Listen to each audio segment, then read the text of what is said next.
Le Petit Prince par Antoine de Saint-Exupéry. Cet enregistrement est le cadeau de l'anniversaire de mon amie Tati. Bon anniversaire Tati. Premier chapitre. Lorsque j'avais 6 ans, j'ai vu une fois une magnifique image dans un livre sur la forêt vierge qui s'appelait Histoire vécue. Ça représentait un serpent boa qui avalait un fauve. Voilà la copie du dessin. On disait dans le livre, les serpents boa avalent leur proie tout entière, sans la mâcher. Ensuite, ils ne peuvent plus bouger et ils dorment pendant les 6 mois de leur digestion.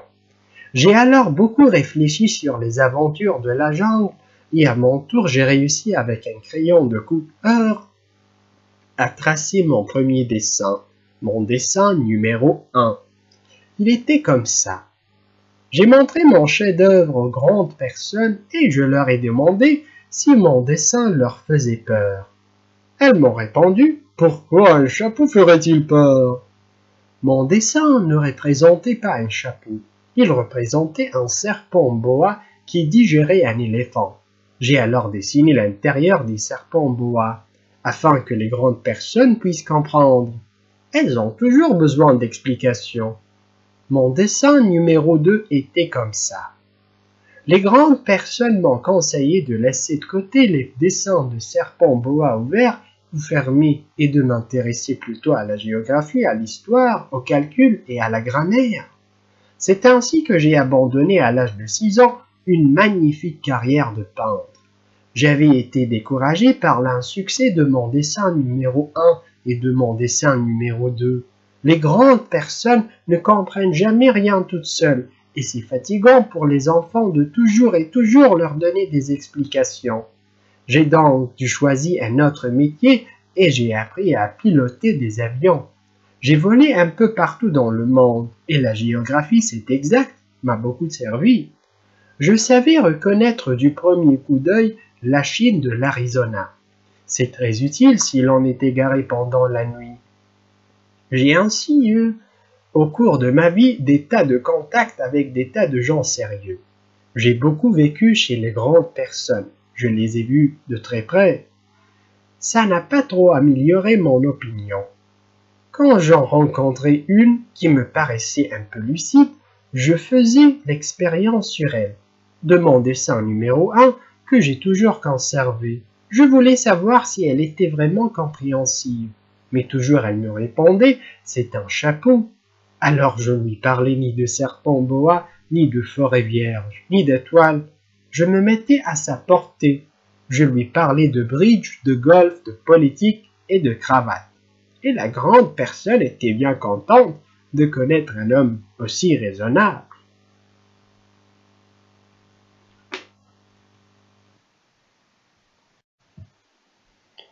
Chapitre 2.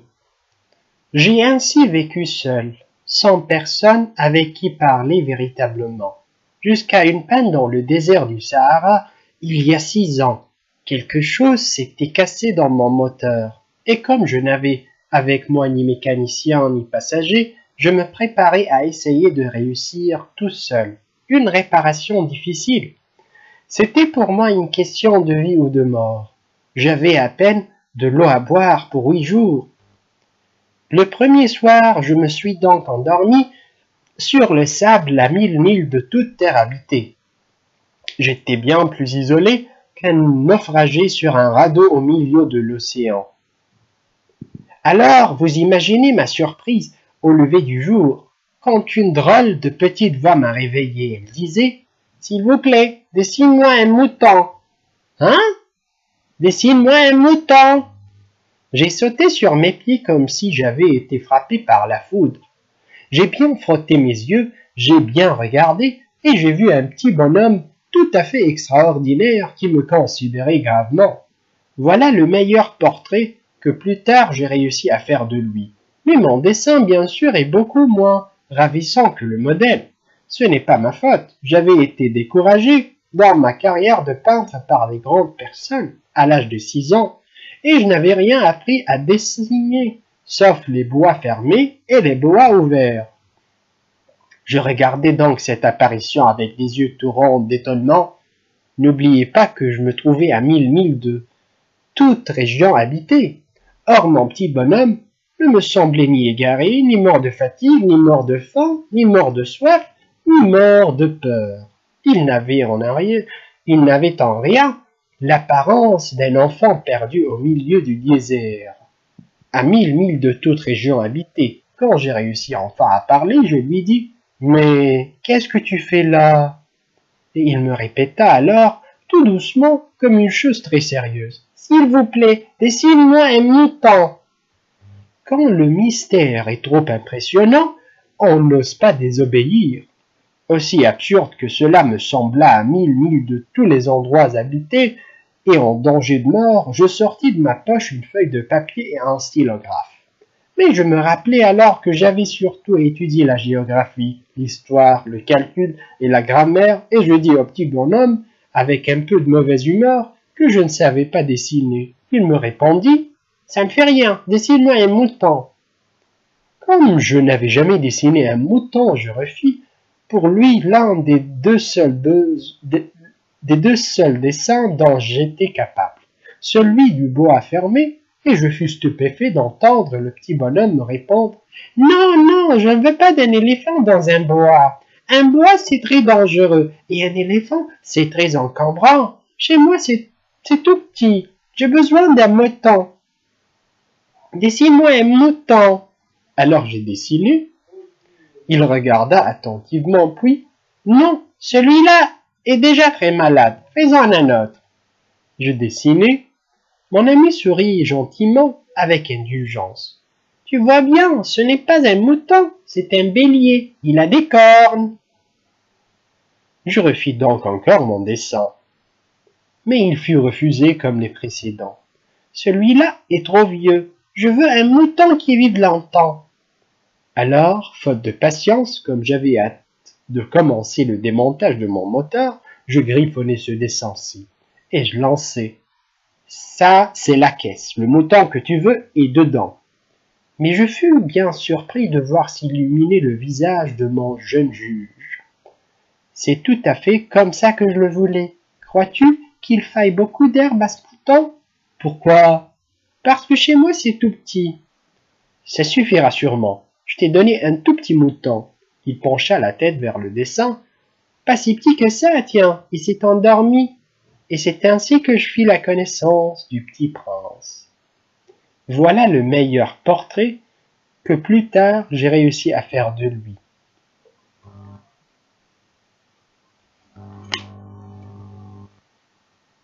Chapitre 3. Il me fallut longtemps pour comprendre d'où il venait, le petit prince, qui me posait beaucoup de questions, ne semblait jamais entendre les miennes. Ce sont des mots prononcés par hasard, qui, peu à peu, m'ont tout révélé. Ainsi, quand il aperçut pour la première fois mon avion, je ne dessinerai pas mon avion, c'est un dessin beaucoup trop compliqué pour moi. Il me demanda « Qu'est-ce que c'est que cette chose-là » ? Ce n'est pas une chose, ça vole, c'est un avion, c'est mon avion. Et j'étais fier de lui apprendre que je volais. Alors il s'écria « Comment ? Tu es tombé du ciel ?» « Oui, fis-je modestement. »« Ah, ça c'est drôle !» Et le petit prince eut un très joli éclat de rire, qui m'irrita beaucoup. « Je désire que l'on prenne mes malheurs au sérieux. » Puis il ajouta « Alors, toi aussi tu viens du ciel? De quelle planète es-tu » J'entrevis aussitôt une lueur dans le mystère de sa présence, et j'interrogeai brusquement. « Tu viens donc d'une autre planète ?» Mais il ne me répondit pas. Il hochait la tête doucement, tout en regardant mon avion. « C'est vrai que, là-dessus, tu ne peux pas venir de bien loin. » Et il s'enfonça dans une rêverie qui dura longtemps.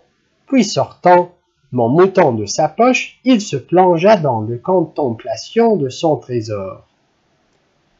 Vous imaginez combien j'avais pu être intrigué par cette demi-confidence sur les autres planètes. Je m'efforçais donc d'en savoir plus long. D'où viens-tu, mon petit bonhomme? Où est-ce chez toi? Où veux-tu emporter mon mouton? Il me répondit après un silence méditatif. Ce qui est bien avec la caisse que tu m'as donnée, c'est que la nuit, ça lui servira de maison. Bien sûr, et si tu es gentil, je te donnerai aussi une corde pour l'attacher pendant le jour et un piquet. La proposition parut choquer le petit prince. L'attacher? Quelle drôle d'idée! Mais si tu ne l'attaches pas, il ira n'importe où et il se perdra. Et mon ami eut un nouvel éclat de rire. Mais où veux-tu qu'il aille? N'importe où, droit devant lui. Alors le petit prince remarqua gravement. Ça ne fait rien, c'est tellement petit chez moi. Et avec un peu de mélancolie peut-être, il ajouta. Droit devant soi, on ne peut pas aller bien loin.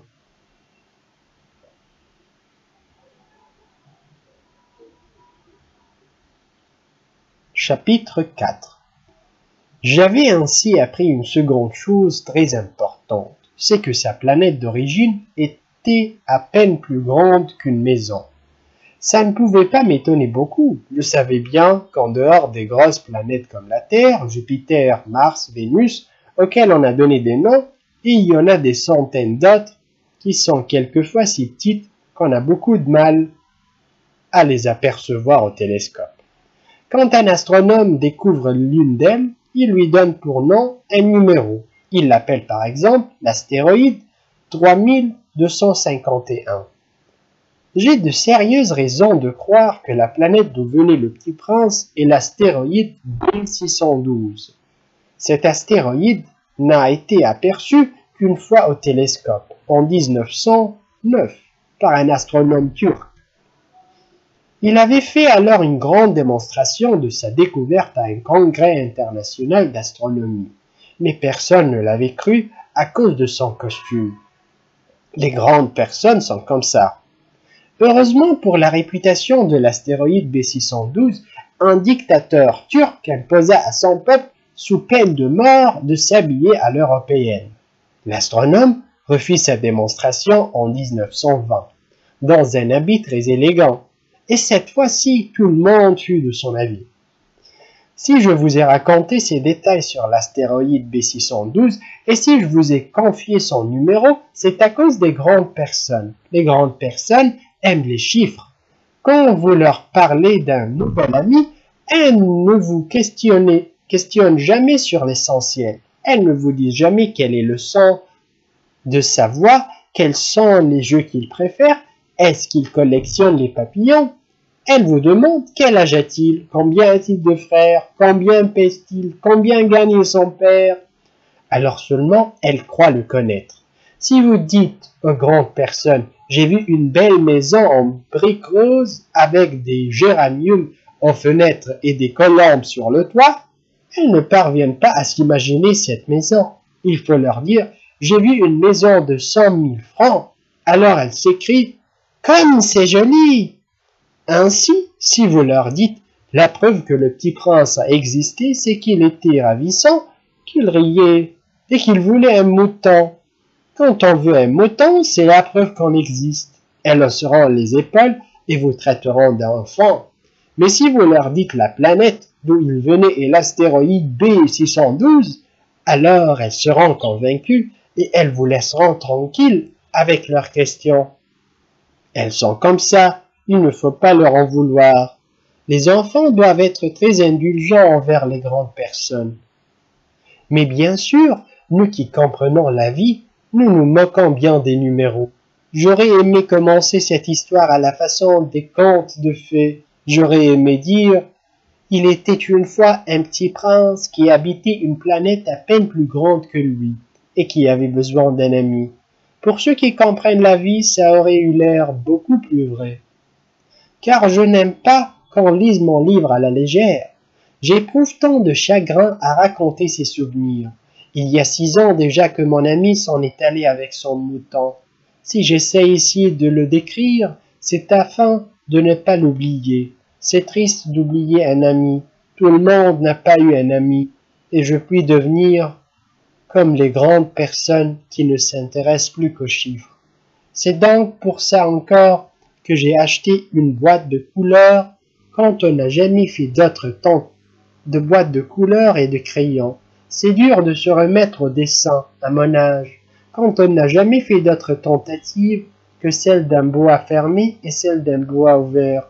À l'âge de 6 ans, j'essayerai bien sûr de faire des portraits le plus ressemblants possible, mais je ne suis pas tout à fait certain de réussir. Un dessin va et l'autre ne ressemble plus. Je me trompe un peu aussi sur la taille.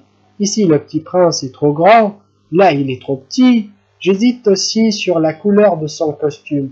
Alors je tâtonne comme ci et comme ça, tant bien que mal.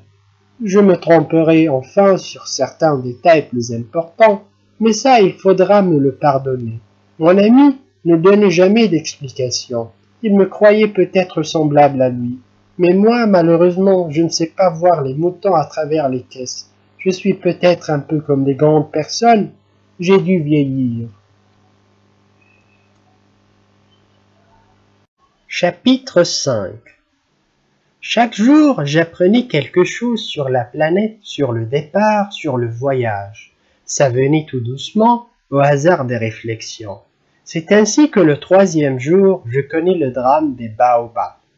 Cette fois-ci encore ce fut grâce aux moutons, car brusquement le petit prince m'interrogea, comme pris d'un doute grave. « C'est bien vrai, n'est-ce pas, que les moutons mangent les arbustes ?»« Oui, c'est vrai. »« Ah, je suis content. » Je ne compris pas pourquoi il était si important que les moutons mangeassent les arbustes. Mais le petit prince ajouta, « Par conséquent, ils mangent aussi les baobabs ?» Je fis remarquer au petit prince que les baobabs ne sont pas des arbustes, mais des arbres grands, comme des églises, et que si même il emportait avec lui tout un troupeau d'éléphants, ce troupeau ne viendrait pas à bout d'un seul baobab. L'idée du troupeau d'éléphants fit rire le petit prince. Il faudrait les mettre les uns sur les autres. Mais il remarqua avec sagesse, les baobabs, avant de grandir, ça commence par être petit. C'est exact, mais pourquoi veux-tu que tes moutons mangent les petits baobabs?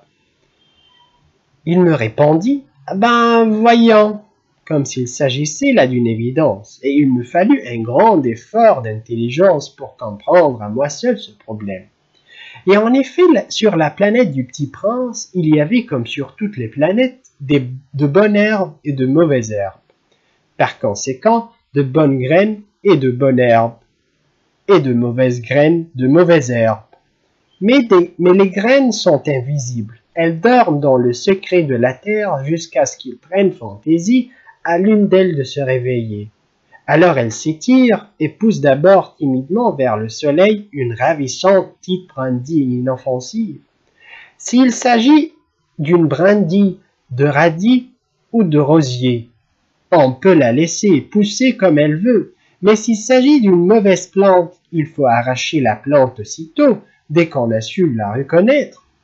Or, il y avait des graines terribles sur la planète du Petit Prince. C'étaient les graines de baobab. Le sol de la planète en était infesté.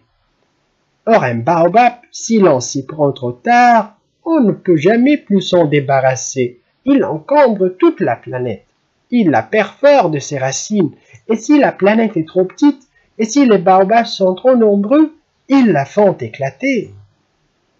C'est une question de discipline, me disait plus tard le petit prince. Quand on a terminé sa toilette du matin, il faut faire soigneusement la toilette de la planète. Il faut s'astreindre régulièrement à arracher les baobabs dès qu'on les distingue d'avec les rosiers auxquels ils ressemblent beaucoup quand ils sont très jeunes. C'est un travail très ennuyeux, mais très facile. Et un jour, il me conseilla de m'appliquer à réussir un beau dessin, pour bien faire entrer ça dans la tête des enfants de chez moi. S'ils voyagent un jour, me disait-il, ça pourra leur servir. Il est quelquefois sans inconvénient de remettre à plus tard son travail, mais s'il s'agit des baobabs, c'est toujours une catastrophe. J'ai connu une planète habitée par un paresseux. Il avait négligé 3 arbustes. Et sur les indications du prince, j'ai dessiné cette planète-là.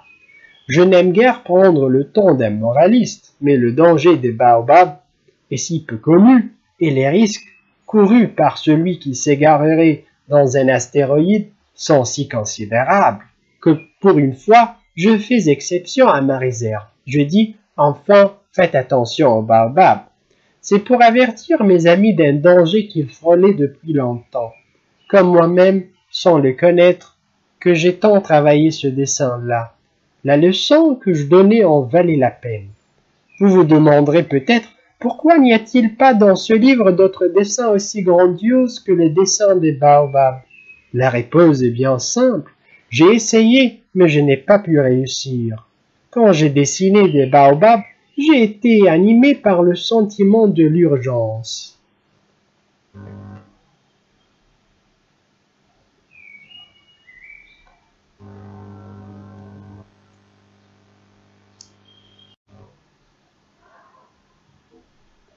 Chapitre 6. Ah, petit prince, j'ai compris peu à peu ainsi ta petite vie mélancolique. Tu n'avais eu longtemps pour distraction que la douceur des couchers de soleil. J'ai appris ce détail nouveau le 4e jour au matin, quand tu m'as dit « J'aime bien les couchers de soleil, allons voir un coucher de soleil. » Mais il faut attendre. Attendre quoi? Attendre que le soleil se couche. Tu as eu l'air très surpris d'abord, et puis tu as ri de toi-même. Et tu m'as dit « Je me crois toujours chez moi. » En effet, quand il est midi aux États-Unis, le soleil, tout le monde le sait, se couche sur la France. Il suffirait de pouvoir aller en France en une minute pour assister au coucher de soleil.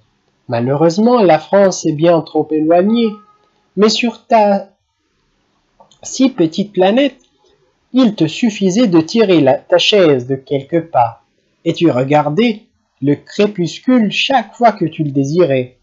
Un jour, j'ai vu le soleil se coucher 43 fois.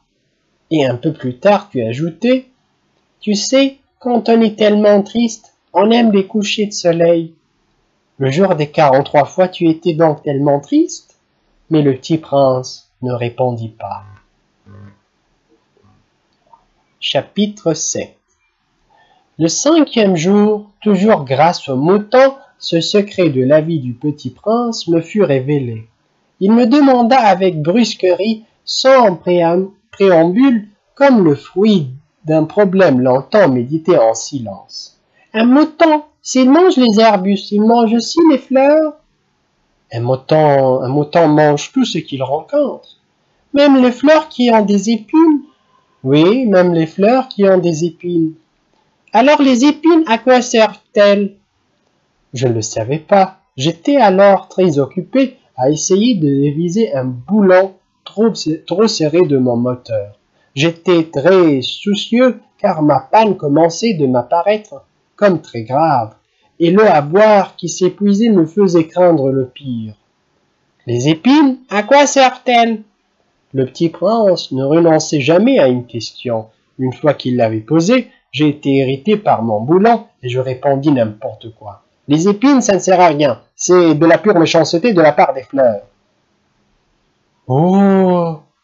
Mais après un silence, il me lança, avec une sorte de rancune. Je ne te crois pas. Les fleurs sont faibles. Elles sont naïves. Elles se rassurent comme elles peuvent. Elles se croient terribles avec leurs épines. Je ne répondis rien. À cet instant-là, je me disais, si ce boulon résiste encore, je le ferai sauter d'un coup de marteau. Le petit prince dérangea de nouveau mes réflexions. « Et tu crois, toi, que les fleurs... »« mais non, je ne crois rien, j'ai répondu n'importe quoi, je m'occupe, moi, de choses sérieuses. » Il me regarda stupéfait. « De choses sérieuses ?» Il me voya, mon marteau à la main et les doigts noirs de cambouis, penché sur un objet qui lui semblait très laid. « Tu parles comme les grandes personnes. » Ça me fit un peu honte, mais impitoyable, il ajouta, « Tu confonds tout, tu mélanges tout. » Il était vraiment très irrité. Il secouait au vent des cheveux tout dorés. « Je connais une planète où il y a un monsieur Carmoisi. Il n'a jamais respiré une fleur. Il n'a jamais regardé une étoile. Il n'a jamais aimé personne. Il n'a jamais rien fait d'autre que des additions. Et toute la journée, il répète comme toi, « Je suis un homme sérieux, je suis un homme sérieux. » Et ça le fait gonfler d'orgueil. Mais ce n'est pas un homme, c'est un champignon. Un quoi? Un champignon. Le petit prince était maintenant tout pâle de colère. Il y a des millions d'années que les fleurs fabriquent des épines. Il y a des millions d'années que les moutons mangent quand même les fleurs. Et ce n'est pas sérieux de chercher à comprendre pourquoi elles se donnent tant de mal pour se fabriquer des épines qui ne servent jamais à rien.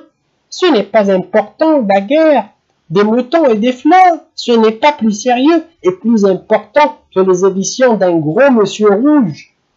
Et si je connais, moi, une fleur unique au monde, qui n'existe nulle part, sauf dans ma planète, et qu'un petit mouton peut anéantir d'un seul coup comme ça, un matin, sans se rendre compte de ce qu'il fait. Ce n'est pas important, ça. Il rougit, puis reprit. Si quelqu'un aime une fleur qui n'existe qu'à un exemplaire dans les millions et les millions d'étoiles, ça suffit pour qu'il soit heureux quand il les regarde. Il se dit, ma fleur est là quelque part. Mais si le mouton mange la fleur, c'est pour lui comme si brusquement toutes les étoiles s'éteignaient. Et ce n'est pas important, ça. Il ne put rien dire de plus. Il éclata brusquement en sanglots.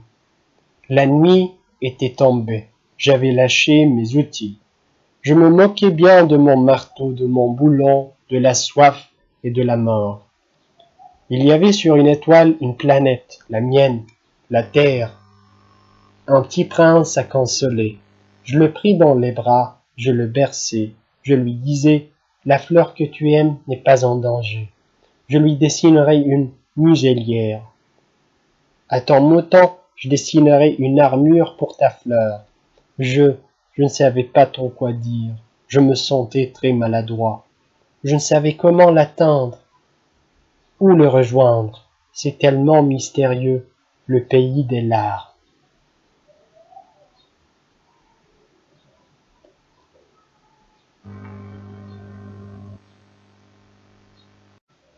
Chapitre 8. J'appris bien vite à mieux connaître cette fleur. Il y avait toujours eu, sur la planète du petit prince, des fleurs très simples, ornées d'un seul rang de pétales, et qui ne tenaient point de place, et qui ne dérangeaient personne. Elle apparaissait un matin dans l'herbe, et puis elle s'éteignait le soir. Mais celle-là avait germé un jour, d'une graine apportée d'on ne sait où, et le petit prince avait surveillé de très près cette brindille qui ne ressemblait pas aux autres brindilles. Ça pouvait être un nouveau genre de baobab.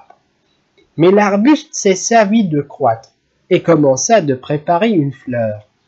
Le petit prince, qui assistait à l'installation d'un bouton énorme, sentait bien qu'il en sortirait une apparition miraculeuse. Mais la fleur n'en finissait pas de se préparer à être belle. À l'abri de sa chambre verte, elle choisissait avec soin ses couleurs. Elle s'habillait lentement. Elle ajustait un à un ses pétales. Elle ne voulait pas sortir toute fripée comme les coquelicots. Elle ne voulait apparaître que dans le plein rayonnement de sa beauté. Ah oui, elle était très coquette. Sa toilette mystérieuse avait donc duré des jours et des jours. Et puis voici qu'un matin, justement à l'heure du lever du soleil, elle s'était montrée. Et elle, qui avait travaillé avec tant de précision, dit en bâillant, « Ah, je me réveille à peine, je vous demande pardon, je suis encore toute décoiffée. » Le petit prince alors ne put contenir son admiration. « Que vous êtes belle, n'est-ce pas ?» répondit doucement la fleur. « Et je suis née en même temps que le soleil. » Le petit prince devina bien qu'elle n'était pas trop modeste, mais elle était si émouvante. « C'est l'heure, je crois, du petit déjeuner, » avait-elle bientôt ajouté. « Auriez-vous la bonté de penser à moi ?» Et le petit prince, tout confus, ayant été chercher un arrosoir d'eau fraîche, avait servi la fleur. Ainsi l'avait-elle bien vite tourmentée par sa vanité. Un peu ombrageuse, un jour, par exemple, parlant de ses 4 épines, elle avait dit au petit prince: « Ils peuvent venir les tigres avec leurs griffes. » « Il n'y a pas de tigres sur ma planète, » avait objecté le petit prince. « Et puis les tigres ne mangent pas l'herbe. »« Je ne suis pas une herbe, » avait doucement répondu la fleur. « Pardonnez-moi. Je ne crains rien des tigres, mais j'ai horreur des courants d'air. Vous n'auriez pas un paravent? » Horreur des courants d'air. Ce n'est pas de chance pour une plante, avait remarqué le petit prince. Cette fleur est bien compliquée. Le soir, vous me mettrez sous globe. Il fait très froid chez vous. C'est mal installé, là d'où je viens. Mais elle s'était interrompue. Elle était venue sous forme de graine. Elle n'avait rien pu connaître des autres mondes. Humiliée de s'être laissée surprendre à préparer un mensonge aussi naïf, elle avait toussé 2 ou 3 fois pour mettre le petit prince dans son tort. Ce paravent, j'allais le chercher, mais vous me parliez. Alors elle avait forcé cette toux pour lui infliger quand même des remords. Ainsi le petit prince, malgré la bonne volonté de son amour, avait vite douté d'elle. Il avait pris au sérieux des mots sans importance et était devenu très malheureux. « J'aurais dû ne pas l'écouter, me confia-t-il un jour. Il ne faut jamais écouter les fleurs, il faut les regarder et les respirer. La mienne embaumait ma planète, mais je ne savais pas m'en réjouir. Cette histoire de griffes, qui m'avait tellement agacé, eût dû m'attendrir. » Il me confia encore: « Je n'ai alors rien su comprendre. J'aurais dû la juger sur les actes et non sur les mots. Elle m'embaumait et m'éclairait. Je n'aurais jamais dû m'enfuir. J'aurais dû deviner sa tendresse derrière ses pauvres ruses. Les fleurs sont si contradictoires, mais j'étais trop jeune pour savoir l'aimer. »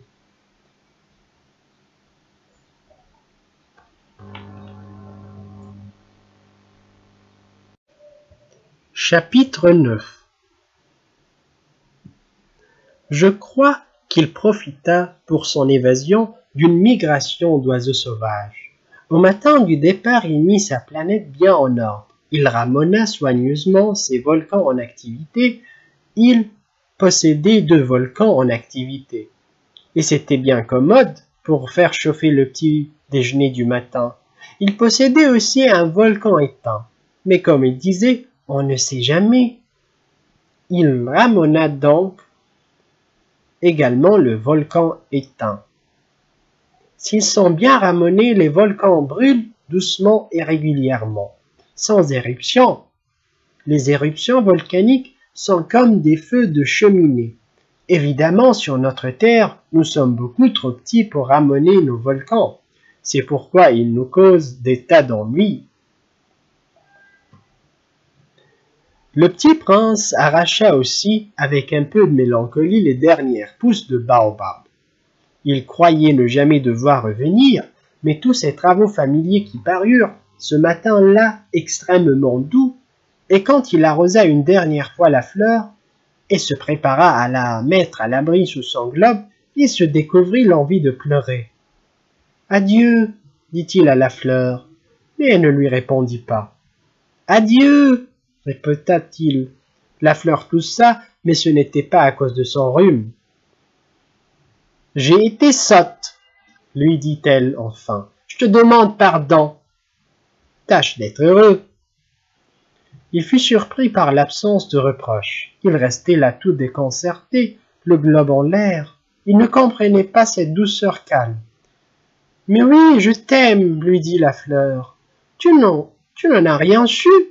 Par ma faute, cela n'a aucune importance. Mais tu as été aussi sot que moi. Tâche d'être heureux.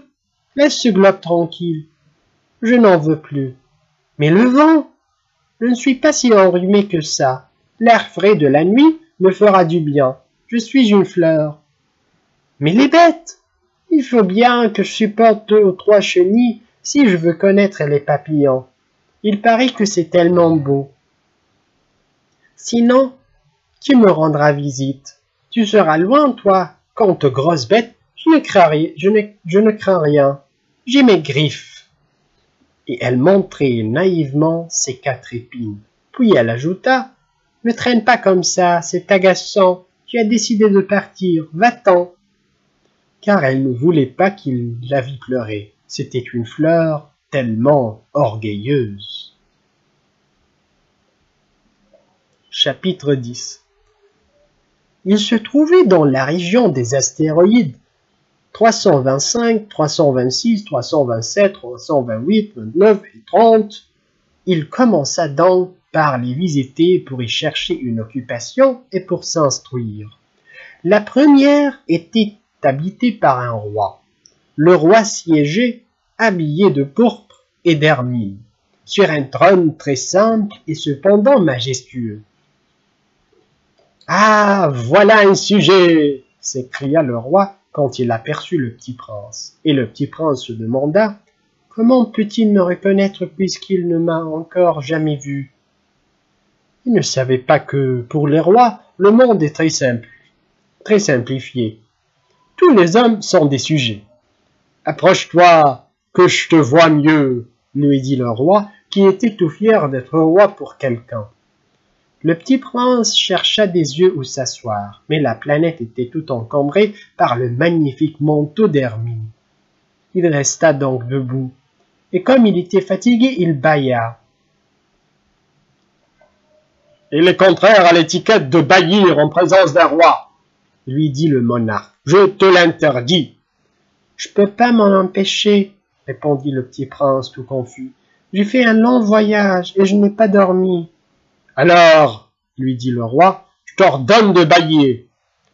Je n'ai vu personne bâiller depuis des années.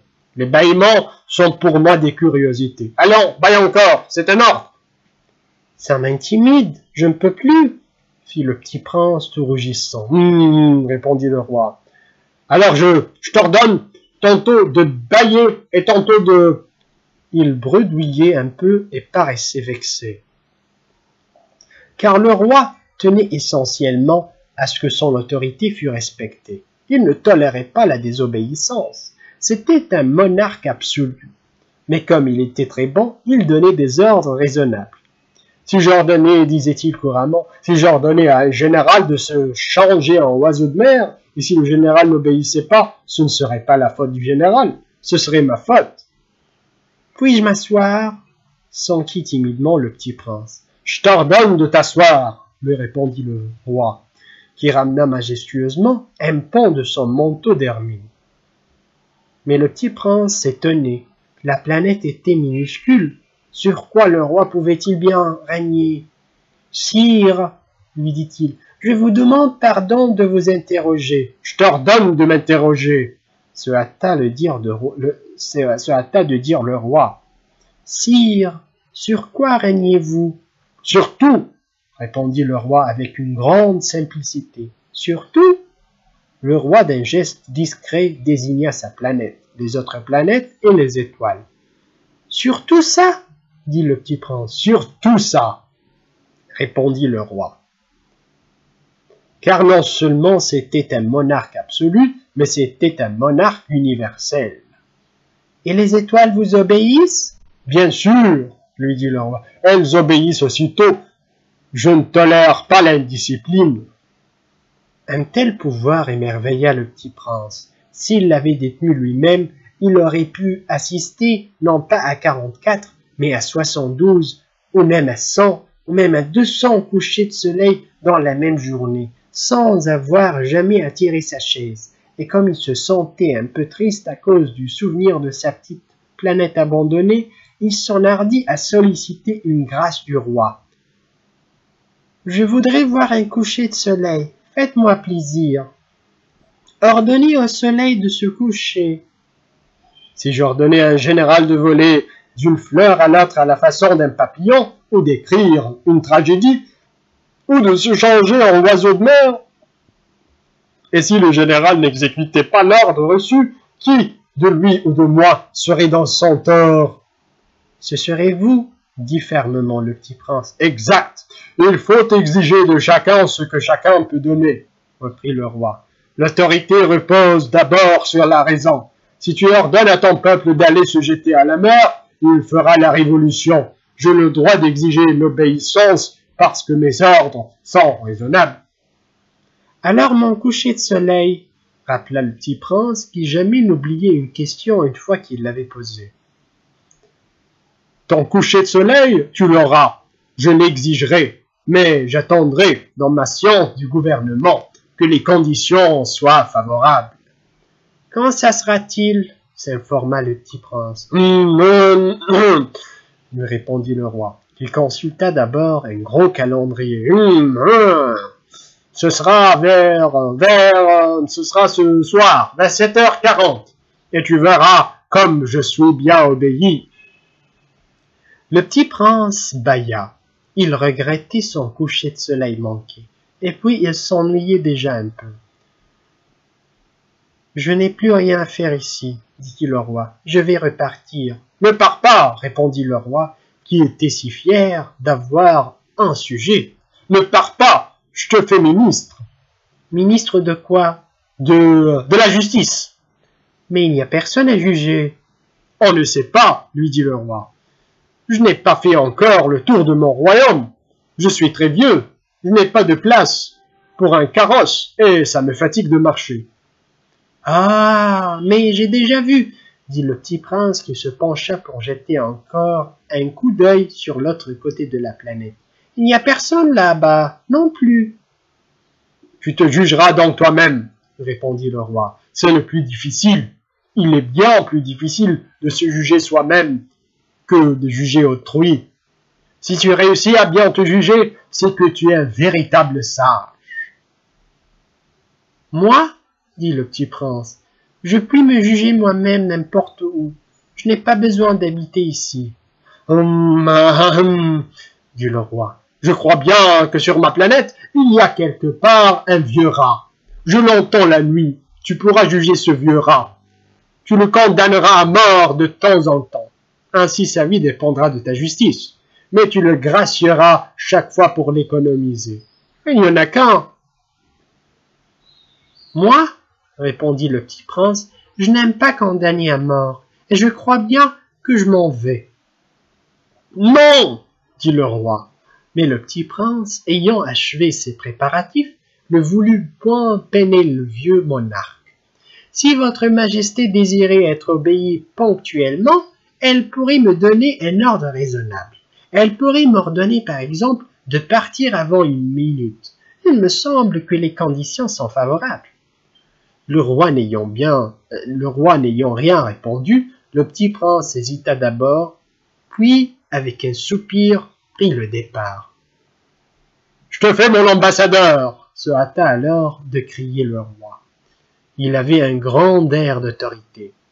Les grandes personnes sont bien étranges, se dit le petit prince en lui-même durant son voyage.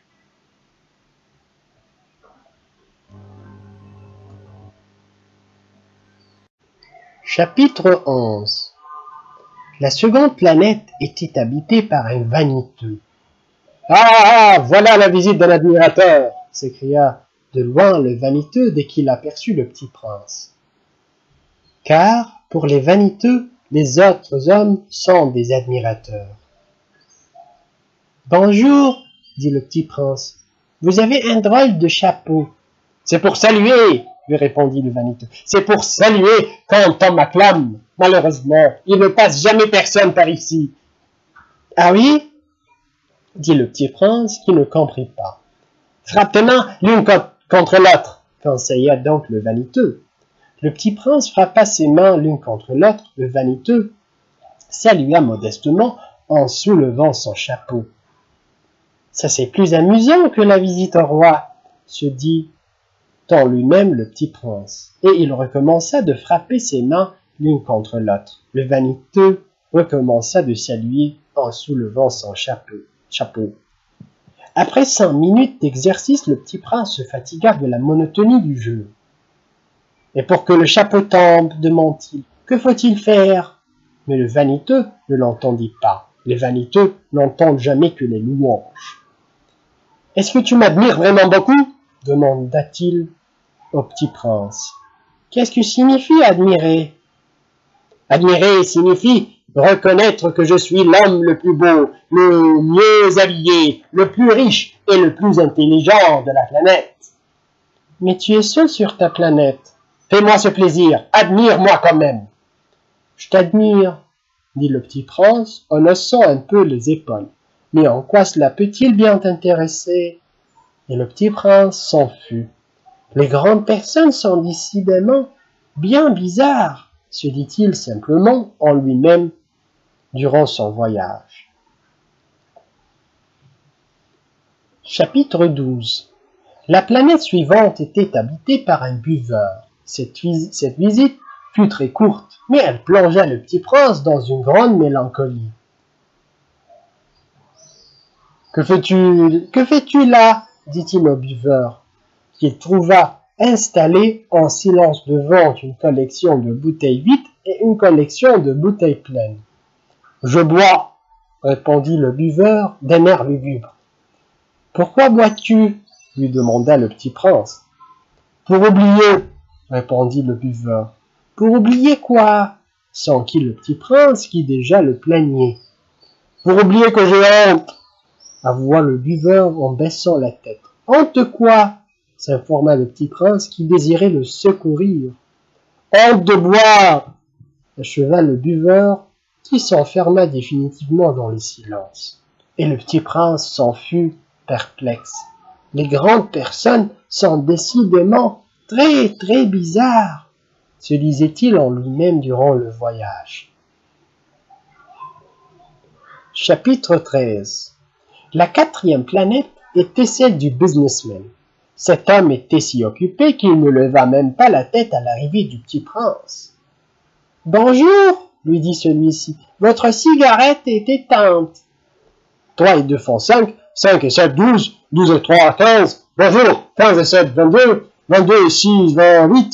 Pas le temps de la rallumer. 26 et 5, 31. Ouf, ça fait donc 1 622 731. 500 millions de quoi? Ah, tu es toujours là. Ce sont 1 million de... je ne sais plus. J'ai tellement de travail. Je suis sérieux, moi. Je ne m'amuse pas à des balivernes. Des 500, des 507. 500 millions de quoi? Répéta le petit prince qui jamais de sa vie avait renoncé à une question une fois qu'il l'avait posée. Le businessman leva la tête. Depuis 54 ans que j'habite cette planète, ah si, je n'ai été dérangé que 3 fois. La première fois, ça a été il y a 22 ans, par un homme temps qui était tombé, Dieu sait d'où. Il répandait un bruit épouvantable, et j'ai fait 4 erreurs dans une édition. La seconde fois, ça a été il y a 11 ans, par une crise de rhumatisme. Je manque d'exercice, je n'ai pas le temps de flammer, je suis sérieux moi. La troisième fois, la voici, je disais donc 501 millions. Millions de quoi? Le businessman comprit qu'il n'était point d'espoir de peu. Millions de ces petites choses que l'on voit quelquefois dans le ciel. Des mouches? Mais non, des petites choses qui brillent. Des abeilles? Mais non, des petites choses dorées qui font rêvasser les fainéants. Mais je suis sérieux, moi, je n'ai pas le temps de rêvasser. Ah, des étoiles? C'est bien ça, des étoiles. Et que fais-tu de 500 millions d'étoiles? 500 622 731. Je suis sérieux, moi, je suis précis. Et que fais-tu de ces étoiles? Ce que j'en fais? Oui, rien, je les possède. Tu possèdes les étoiles? Oui, mais j'ai déjà vu un roi qui... Le roi ne possède rien, ne possède pas. Il règne sur, c'est très différent. Et à quoi cela te sert-il de posséder les étoiles? Ça me sert à être riche. Et à quoi cela te sert d'être riche? À acheter d'autres étoiles, si quelqu'un en trouve. Celui-là se dit en lui-même le petit prince, et raisonne un peu comme mon ivrogne. Cependant, il posa encore des questions. Comment peut-on posséder les étoiles? À qui sont-elles? Riposta grincheux le businessman. Je ne sais pas, à personne. Alors elles sont à moi, car j'y ai pensé le premier. Ça suffit? Bien sûr, quand tu trouves un diamant qui n'est à personne, il est à toi. Quand tu trouves une île qui n'est à personne, elle est à toi. Quand tu as une idée le premier, tu la fais breveter. Elle est à toi. Et moi, je possède les étoiles, puisque jamais personne avant moi n'a songé à les posséder. Ça c'est vrai, dit le petit prince. Et qu'en fais-tu? Je les gère, je les compte, et je le récompte, dit le businessman. C'est difficile, mais je suis un homme sérieux. Le petit prince n'était pas satisfait encore. Mais si je possède un foulard, je puis le mettre autour de mon cou et l'emporter. Moi, si je possède une fleur, je puis cueillir ma fleur et l'emporter. Mais tu ne peux pas cueillir les étoiles. Non, mais je puis les placer en banque. Qu'est-ce que ça veut dire? Ça veut dire que j'écris sur un petit papier le nombre de mes étoiles et puis j'enferme ma clé ce papier-là dans un tiroir. Et c'est tout, ça suffit. C'est amusant, pensa le petit prince. C'est assez poétique, mais ce n'est pas très sérieux. Le petit prince avait sur les choses sérieuses des idées très différentes des idées des grandes personnes. Moi, dit-il encore, je possède une fleur que j'arrose tous les jours. Je possède 3 volcans que je ramène toutes les semaines, car je ramène aussi celui qui est éteint. On ne sait jamais, c'est utile à mes volcans, et c'est utile à ma fleur que je les possède. Mais tu n'es pas utile aux étoiles. Le businessman ouvrit la bouche, mais ne trouva rien à répondre, et le petit prince s'en fut. Les grandes personnes sont décidément tout à fait extraordinaires, se disait-il simplement en lui-même durant le voyage.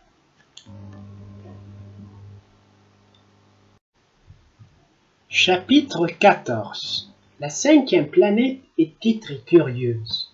C'était la plus petite de toutes. Il y avait là juste assez de place pour loger un réverbère et un allumeur de réverbère. Le petit prince ne parvenait pas à s'expliquer à quoi pouvait servir.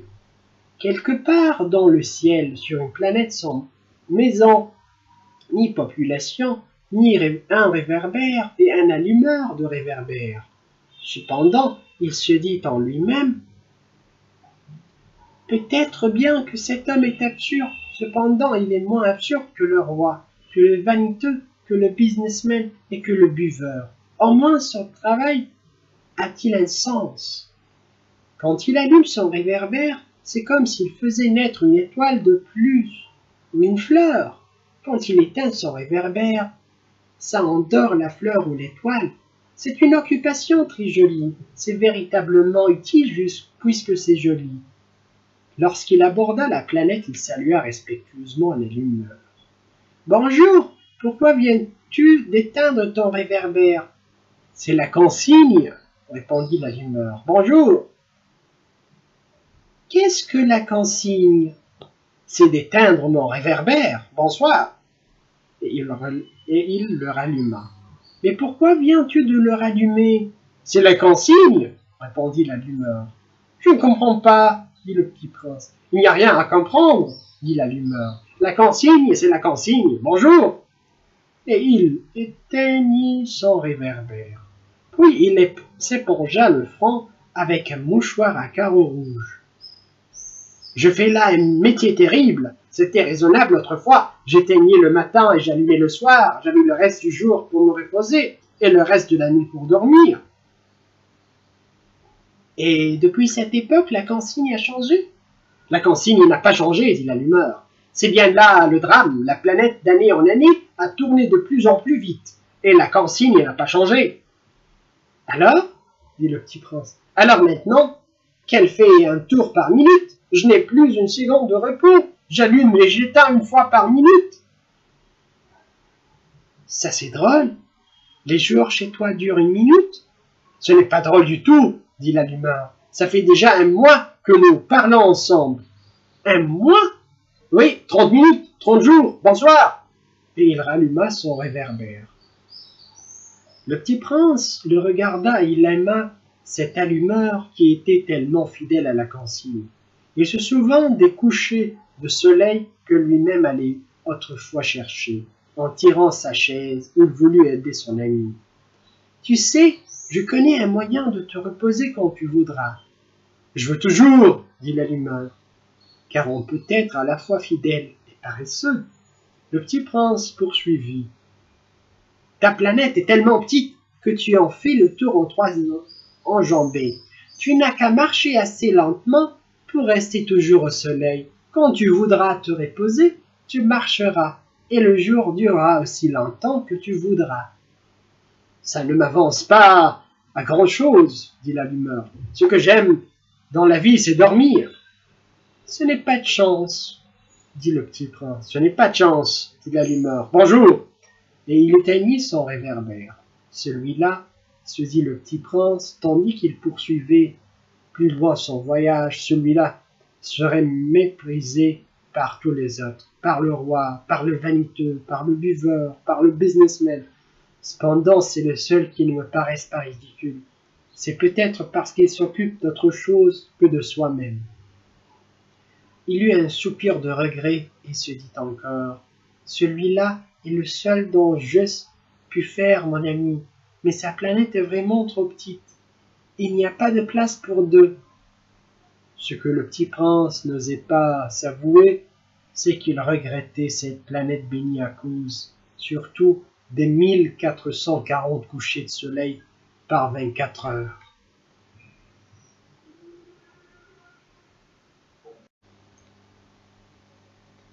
Chapitre 15.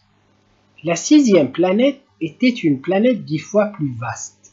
Elle était habitée par un vieux monsieur qui écrivait d'énormes livres. « Tiens, voilà un explorateur !» s'écria-t-il quand il aperçut le petit prince. Le petit prince s'assit sur la table et souffla un peu. Il avait déjà tant voyagé. « D'où viens-tu » lui dit le vieux monsieur. « Quel est ce gros livre » dit le petit prince. « Que faites-vous ici ?»« Je suis géographe » dit le vieux monsieur. « Qu'est-ce qu'un géographe ?»« C'est un savant qui connaît où se trouvent les mers, les fleuves, les villes, les montagnes et les déserts. »« Ça c'est bien intéressant, dit le petit prince. Ça c'est enfin un véritable métier. » Et il jeta un coup d'œil autour de lui sur la planète du géographe. Il n'avait jamais vu encore une planète aussi majestueuse. « Elle est bien belle, votre planète.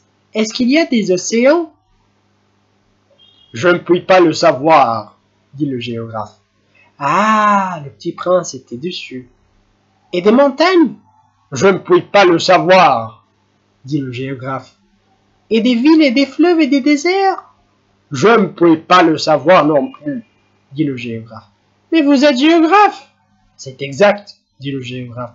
Mais je ne suis pas explorateur. Je manque absolument d'explorateurs. Ce n'est pas le géographe qui va faire le compte des villes, des fleuves, des montagnes, des mers, des océans et des déserts. Le géographe est trop important pour flâner. Il ne quitte pas son bureau, mais il y reçoit les explorateurs. Il les interroge et il prend en note leurs souvenirs. Et si les souvenirs de l'un d'entre eux lui paraissent intéressants, le géographe fait faire une enquête sur la moralité de l'explorateur. Pourquoi ça ? Parce qu'un explorateur qui mentirait entraînerait des catastrophes dans les livres de géographie, et aussi un explorateur qui boirait trop. Pourquoi ça ? Fit le petit prince. Parce que les ivrognes voient double, alors le géographe noterait 2 montagnes, là où il n'y en a qu'une seule. Je connais quelqu'un, dit le petit prince, qui serait mauvais explorateur. C'est possible, donc. Quand la moralité de l'explorateur paraît bonne, on fait une enquête sur sa découverte. On va voir. Non, c'est trop compliqué, mais on exige de l'explorateur qu'il fournisse des preuves. S'il s'agit par exemple de la découverte d'une grosse montagne, on exige qu'il en rapporte de grosses pierres. Le géographe soudain s'émut. Mais toi, tu viens de loin, tu es explorateur. Tu vas me décrire ta planète. Et le géographe, ayant ouvert son registre, tailla son crayon. On note d'abord au crayon les récits des explorateurs. On attend pour noter à l'encre que l'explorateur ait fourni des preuves. Alors, interrogea le géographe, Ah, chez moi, dit le petit prince, ce n'est pas très intéressant, c'est tout petit. J'ai 3 volcans, 2 volcans en activité et un volcan éteint. Mais on ne sait jamais. On ne sait jamais, dit le géographe. J'ai aussi une fleur. Nous ne notons pas les fleurs, dit le géographe. Pourquoi ça? C'est le plus joli. Parce que les fleurs sont éphémères. Qu'est-ce que signifie éphémère? La géographie, dit le géographe, sont les livres les plus précieux de tous les livres. Elle ne se démode jamais. Il est très rare qu'une montagne change de place. Il est très rare qu'une océan se vide de son eau. Nous écrivons des choses éternelles. Mais les volcans éteints peuvent se réveiller, interrompit le petit prince. Qu'est-ce que signifie éphémère? Que les volcans soient éteints ou soient éveillés. Ça revient au même pour nous autres, dit le géographe. Ce qui compte pour nous, c'est la montagne. Elle ne change pas. Mais qu'est-ce que signifie éphémère? Répéta le petit prince qui de sa vie n'avait renoncé à une question une fois qu'il l'avait posée. Ça signifie qu'il est menacé de disparition prochaine. Ma fleur est menacée de disparition prochaine? Bien sûr. Ma fleur est éphémère, se dit le petit prince, et elle n'a que 4 épines pour se défendre contre le monde. Et je l'ai laissée toute seule chez moi. Ce fut là son premier mouvement de regret. Mais il reprit courage. Que me conseillez-vous d'aller visiter? Demanda-t-il. La planète Terre, lui répondit le géographe. Elle a une bonne réputation. Et le petit prince s'en fut, songeant à sa fleur. Chapitre 16. La 7e planète fut donc la Terre. La Terre n'est pas une planète quelconque. On y compte 111 rois. En n'oubliant pas bien sûr les rois nègres.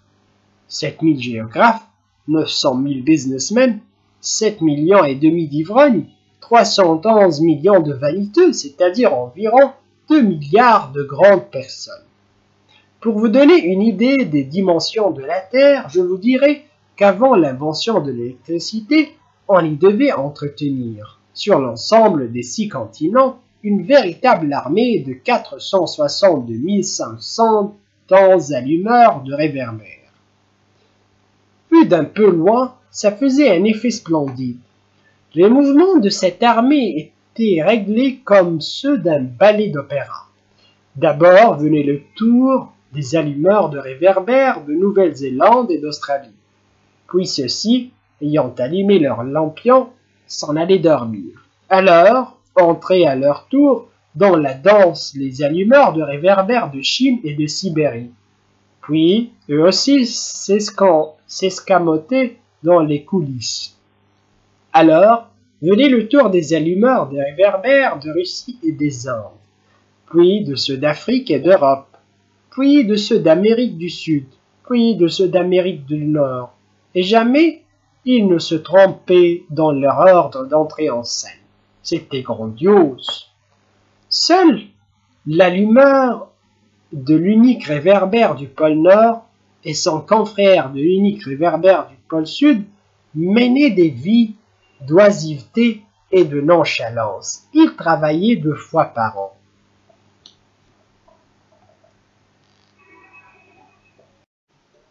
Chapitre 17. Quand on veut faire de l'esprit, il arrive que l'on mente un peu. Je n'ai pas été très honnête en vous parlant des allumeurs de réverbères. Je risque de donner une fausse idée de notre planète à ceux qui ne la connaissent pas. Les hommes occupent très peu de place sur la Terre. Si les 2 milliards d'habitants qui peuplent la Terre se tenaient debout et un peu serrés, comme pour un meeting, ils logeraient aisément sur une place publique de 20 000 de long sur 20 000 de large. On pourrait entasser l'humanité sur le moindre petit île du Pacifique. Les grandes personnes, bien sûr, ne vous croiront pas. Elles s'imaginent tenir beaucoup de place. Elles se voient importantes comme des baobabs. Vous leur conseillerez donc de faire le calcul. Elles adorent les chiffres, ça leur plaira, mais ne perdez pas votre temps à ce pensum, c'est inutile. Vous avez confiance en moi. Le petit prince, une fois sur terre, fut donc bien surpris de ne voir personne. Il avait déjà peur de s'être trompé de planète, quand un anneau couleur de lune remua dans le sable. « Bonne nuit !» fit le petit prince à tout hasard. « Bonne nuit !» fit le serpent. « Sur quelle planète suis-je tombé ?» demanda le petit prince. « Sur la terre, en Afrique !» répondit le serpent. « Ah, il n'y a donc personne sur la terre ? Ici, c'est le désert. Il n'y a personne dans les déserts. La terre est grande, dit le serpent. Le petit prince s'assit sur une pierre et leva les yeux vers le ciel. Je me demande, dit-il, si les étoiles sont éclairées afin que chacun puisse un jour retrouver la sienne. Regarde ma planète. Elle est juste au-dessus de nous. Mais comme elle est loin. Elle est belle, dit le serpent. Que viens-tu faire ici? J'ai des difficultés avec une fleur, dit le petit prince. Ah, fit le serpent, et ils se turent. Où sont les hommes? Reprit enfin le petit prince. On est un peu seul dans le désert. On est seul aussi chez les hommes, dit le serpent. Le petit prince le regarda longtemps. Tu es une drôle de bête, lui dit-il enfin, mince comme un doigt. Mais je suis plus puissant que le doigt d'un roi, dit le serpent. Le petit prince eut un sourire. Tu n'es pas bien puissant, tu n'as même pas de pattes, tu ne peux même pas voyager. Je puis t'emporter plus loin qu'un navire, dit le serpent. Il s'enroula autour de la cheville du petit prince comme un bracelet d'or. Celui que je touche, je le rends à la terre dont il est sorti, dit-il encore. Mais tu es pur et tu viens d'une étoile. Le petit prince ne répondit rien. Tu me fais pitié, toi si faible sur cette terre de granit. Je puis t'aider un jour si tu regrettes trop ta planète. Je puis. Oh, j'ai très bien compris, fit le petit prince. Mais pourquoi pars-tu toujours par énigme? Je les résous toutes, dit le serpent, et ils se turent. Chapitre 18. Le petit prince traversa le désert et ne rencontra qu'une fleur à 3 pétales, une fleur de rien du tout. « Bonjour, dit le petit prince. « Bonjour, dit la fleur. « Où sont les hommes ?» demanda poliment le petit prince. La fleur, un jour, avait vu passer une caravane. « Les hommes, il en existe, je crois, 6 ou 7. Je les aperçus il y a des années, mais on ne sait jamais où les trouver. Le vent les promène, ils manquent de racines. Ça les gêne beaucoup. Adieu, fit le petit prince. Adieu, dit la fleur. Chapitre 19. Le petit prince fit l'ascension d'une haute montagne. Les seules montagnes qu'il eût jamais connues étaient les 3 volcans qui lui arrivaient aux genoux. Et il se servait du volcan étant comme d'un tabouret. D'une montagne haute comme celle-ci, se dit-il donc, j'apercevrai d'un coup toute la planète et tous les hommes. Et il n'aperçut rien que des aiguilles de roc bien aiguisées.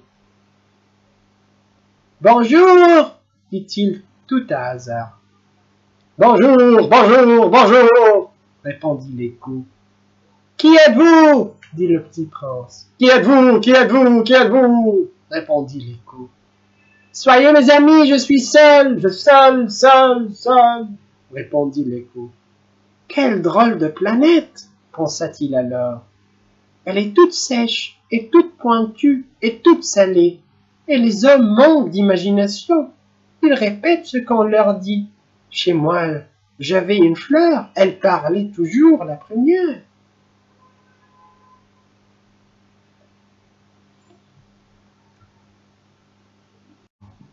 Chapitre 20. Mais il arriva que le petit prince, ayant longtemps marché à travers le sable, les rocs et les neiges, découvrit enfin une route. Et les routes vont toutes chez les hommes. Bonjour, dit-il. C'était un jardin fleuri de roses. Bonjour, dirent les roses. Le petit prince les regarda. Elles ressemblaient toutes à sa fleur. Qui êtes-vous? Leur demanda-t-il stupéfait. Nous sommes des roses, dirent les roses. Ah, fit le petit prince. Et il se sentit très malheureux. Sa fleur lui avait raconté qu'elle était seule de son espèce dans l'univers. Et voici qu'elle en était 5000, toutes semblables, dans un seul jardin. Elle serait bien vexée, se dit-il. Elle voyait ça, elle tousserait énormément et ferait semblant de mourir pour échapper au ridicule. Et je serais bien obligé de faire semblant de la soigner, car sinon, pour m'humilier moi aussi, elle se laisserait vraiment mourir. Puis il se dit encore, je me croyais riche d'une fleur unique, et je ne possède qu'une rose ordinaire. Ça et mes 3 volcans qui m'arrivent aux genoux. Et dans l'un peut-être, et éteint pour toujours. Ça ne fait pas de moi un bien grand prince. Et couché dans l'herbe, il pleura. Chapitre 21. C'est alors qu'apparut le renard. Bonjour, dit le renard. Bonjour, répondit poliment le petit prince qui se retourna mais ne vit rien. Je suis là, dit la voix sous le pommier. Qui es-tu? Dit le petit prince. Tu es bien joli. Je suis un renard, dit le renard. Viens jouer avec moi, lui proposa le petit prince. Le petit prince. Je suis tellement triste. Je ne puis pas jouer avec toi, dit le renard. Je ne suis pas apprivoisé. Ah, pardon, fit le petit prince. Mais après réflexion, il ajouta. Qu'est-ce que signifie apprivoiser? Tu n'es pas d'ici, dit le renard. Que cherches-tu? Je cherche les hommes, dit le petit prince. Qu'est-ce que signifie apprivoiser? Les hommes, dit le renard, ils ont des fusils et ils chassent. C'est bien gênant. Ils élèvent aussi des poules. C'est leur seul intérêt. Tu cherches des poules? Non, dit le petit prince. Je cherche des amis. Qu'est-ce que signifie apprivoiser? C'est une chose trop oubliée, dit le renard. Ça signifie créer des liens. Créer des liens? Bien sûr, dit le renard. Tu n'es encore pour moi qu'un petit garçon tout semblable à 100 000 petits garçons, et je n'ai pas besoin de toi. Et tu n'as pas besoin de moi non plus. Je ne suis pour toi qu'un renard semblable à 100 000 renards. Mais si tu m'apprivoises, nous aurons besoin l'un de l'autre. Tu seras pour moi unique au monde. Je serai pour toi unique au monde. Je commence à comprendre, dit le petit prince. Il y a une fleur. Je crois qu'elle m'a apprivoisé. C'est possible, dit le renard. On voit sur la terre toutes sortes de choses. Ah, ce n'est pas sur la terre, dit le petit prince. Le renard parut très intrigué. Sur une autre planète? Oui, il y a des chasseurs sur cette planète-là. Non, ça c'est intéressant. Et des poules? Non, rien n'est parfait, soupira le renard. Mais le renard revint à son idée. Ma vie est monotone. Je chasse les poules, les hommes me chassent. Toutes les poules se ressemblent, et tous les hommes se ressemblent.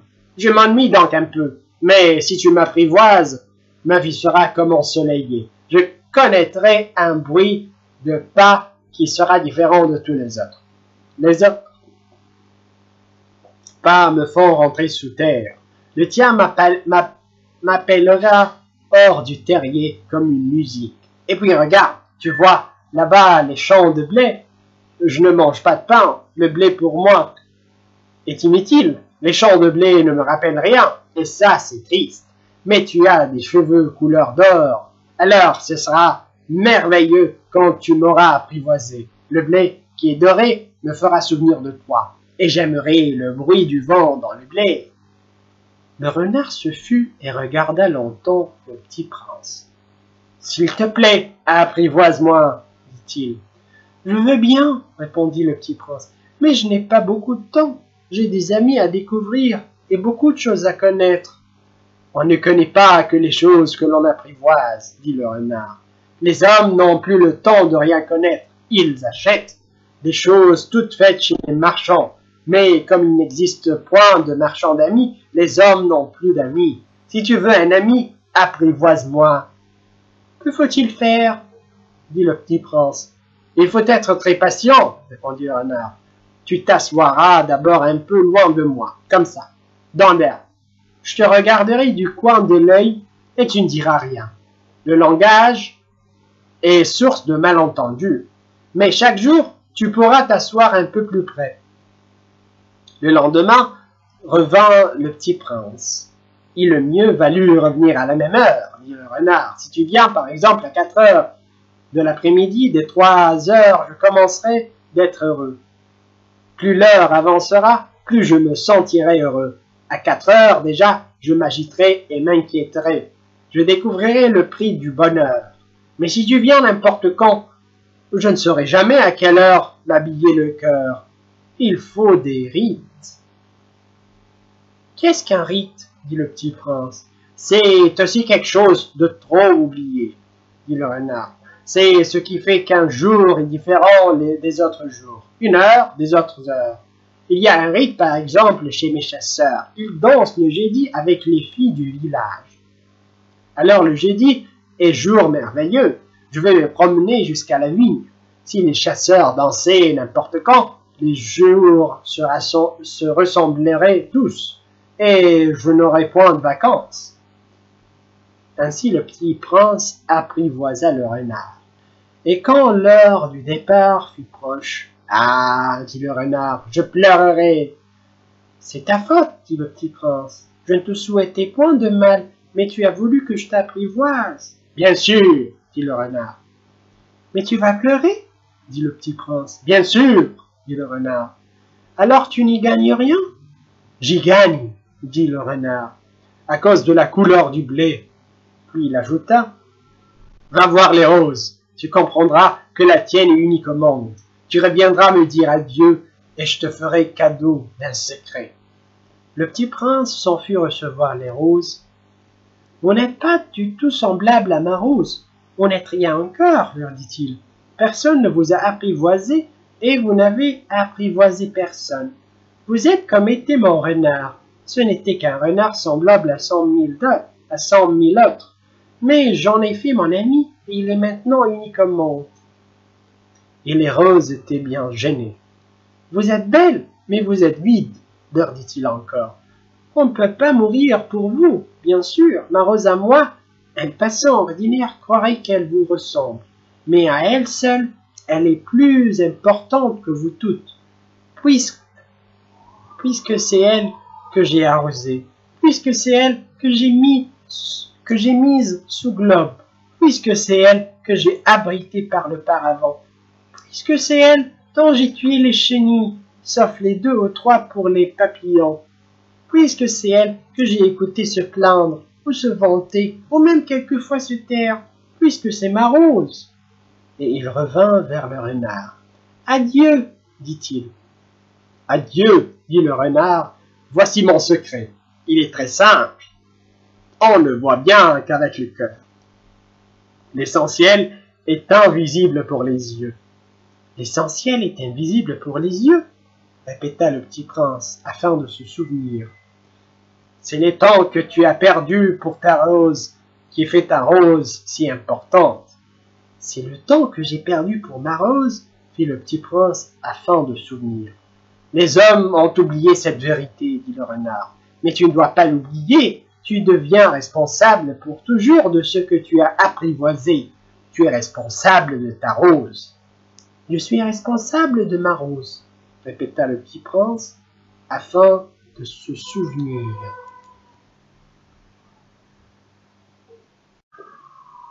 Chapitre 22. Bonjour, dit le petit prince. Bonjour, dit l'aiguilleur. Que fais-tu ici, dit le petit prince. Je trie les voyageurs.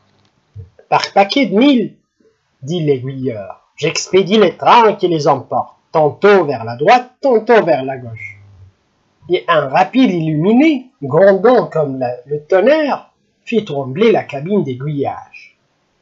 Ils sont bien pressés, dit le petit prince. Que cherche-t-il? L'homme de la locomotive l'ignore lui-même, dit l'aiguilleur, et gronda en sens inverse, un second rapide illuminé. Ils reviennent déjà? Demanda le petit prince. Ce ne sont pas les mêmes, dit l'aiguilleur. C'est un échange. Il n'était pas content là où il était, là où ils étaient. On n'est jamais content là où l'on est, dit l'aiguilleur. Et gronda le tonnerre d'un troisième rapide illuminé. Ils poursuivent les premiers voyageurs? Demanda le petit prince. Ils ne poursuivent rien du tout, dit l'aiguilleur. Ils dorment là-dedans, ou bien ils bâillent. Les enfants seuls écrasent leur nez contre les vitres. Les enfants seuls savent ce qu'ils cherchent, dit le petit prince. Ils perdent du temps pour une poupée de chiffon, et elle devient très importante, et si on la leur enlève, ils pleurent. Ils ont de la chance, dit l'aiguilleur. Chapitre 23. Bonjour, dit le petit prince. Bonjour, dit le marchand. C'était un marchand de pilules perfectionnées qui apaisent la soif. On en avale une par semaine et l'on n'éprouve plus le besoin de boire. Pourquoi vends-tu ça? Dit le petit prince. C'est une grosse économie de temps, dit le marchand. Les experts ont fait des calculs. On épargne 53 minutes par semaine. Et que fait-on des 53 minutes? On en fait ce que l'on veut. Moi, se dit le petit prince, si j'avais 53 minutes à dépenser, je marcherais tout doucement vers une fontaine. Chapitre 24. Nous en étions au 8e jour de ma panne dans le désert. Et j'avais écouté l'histoire du marchand en buvant la dernière goutte de ma provision d'eau. Ah, dis-je au petit prince, ils sont bien jolis, tes souvenirs, mais je n'ai pas encore réparé mon avion, et je n'ai plus rien à boire, et je serais heureux, moi aussi, si je pouvais marcher tout doucement vers une fontaine. Mon ami le renard, me dit-il, mon petit bonhomme, il ne s'agit plus de renard. Pourquoi? Parce qu'on va mourir de soif. Il ne comprit pas mon raisonnement. Il me répondit, c'est bien d'avoir eu un ami, même s'il en va mourir. Moi, je suis bien content d'avoir eu un ami renard. Il ne mesure pas le danger, me dis-je. Il n'a jamais ni faim ni soif. Un peu de soleil lui suffit. Mais il me regarda et répondit à ma pensée. J'ai soif aussi, cherchons un puits. J'eus un geste de lassitude. Il est absurde de chercher un puits au hasard dans l'immensité du désert. Cependant, nous nous mîmes en marche. Quand nous eûmes marché des heures en silence, la nuit tomba et les étoiles commencèrent de s'éclairer. Je les apercevais comme en rêve, ayant un peu de fièvre à cause de ma soif. Les mots du petit prince dansaient dans ma mémoire. « Tu as donc soif toi aussi ?» lui demandai-je.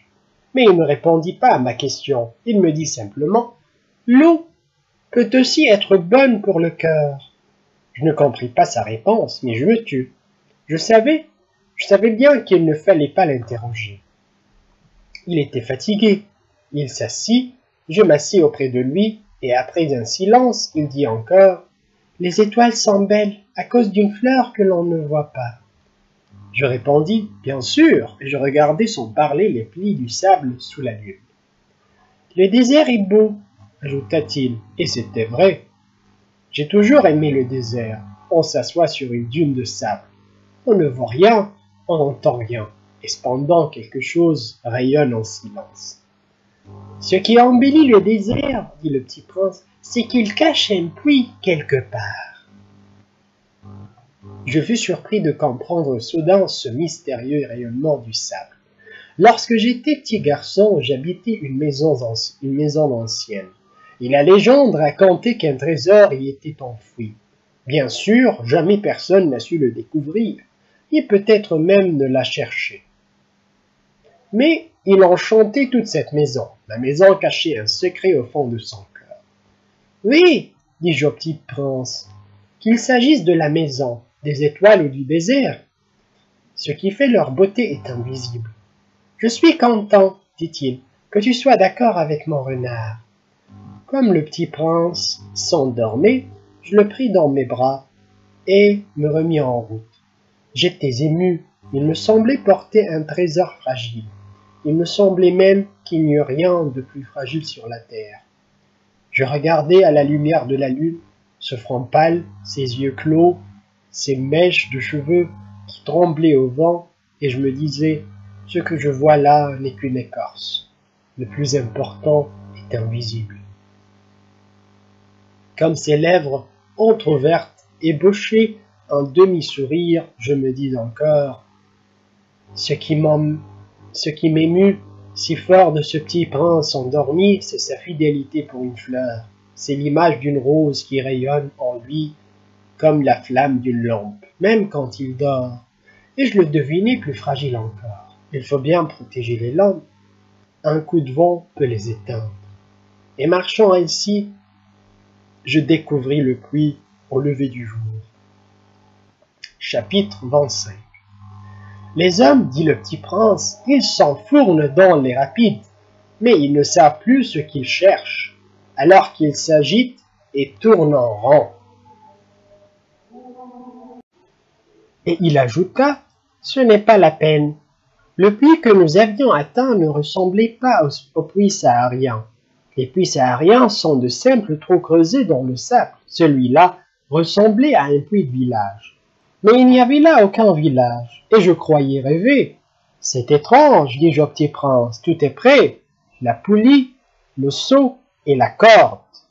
Il rit, toucha la corde, fit jouer la poulie, et la poulie gémit comme gémit une vieille girouette quand le vent a longtemps dormi.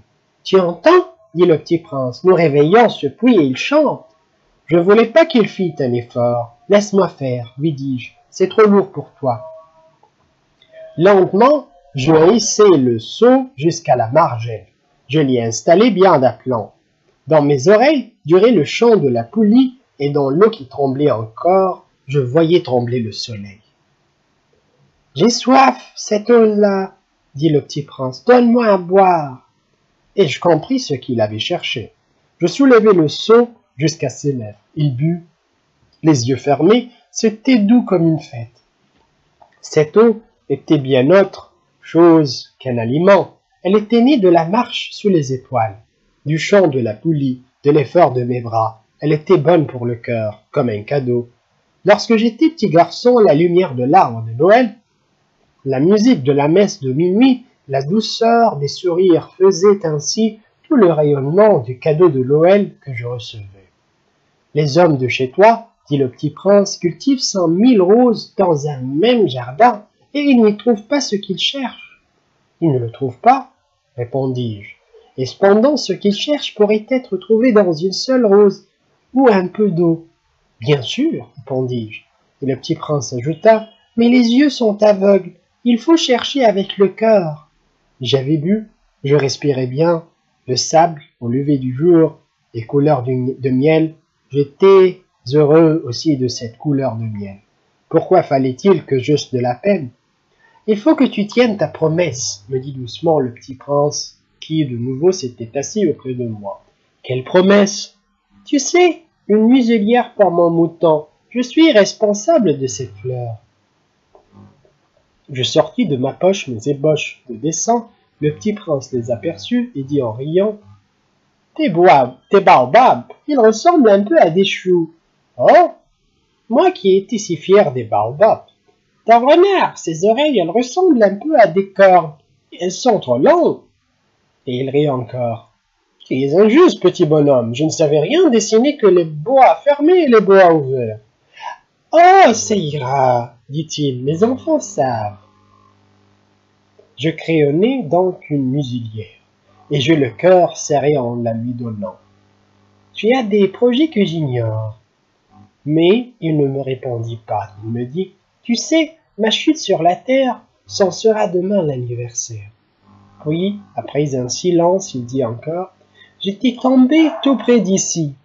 Et il rougit. Et de nouveau, sans comprendre pourquoi, j'éprouvais un chagrin bizarre. Cependant, une question me vint.